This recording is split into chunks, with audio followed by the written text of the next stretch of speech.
Let me introduce you how to do the first time air compressor maintenance. First time you can see the machine's PLC state oil time and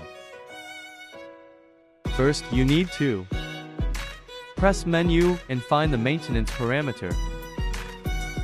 Then you can see all parameters.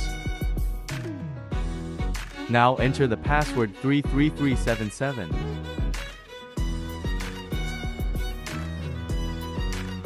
Then confirm. Then change the oil runtime to 0.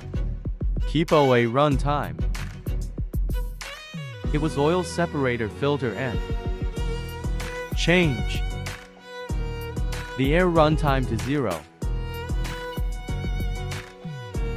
Then change lube runtime to 0. Change crease runtime to 0.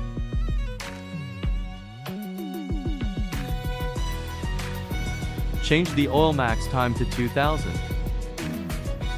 Keep OA max time 2500. Change the air max time to 2000.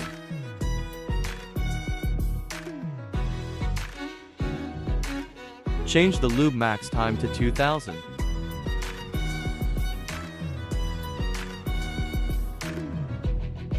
Then return back.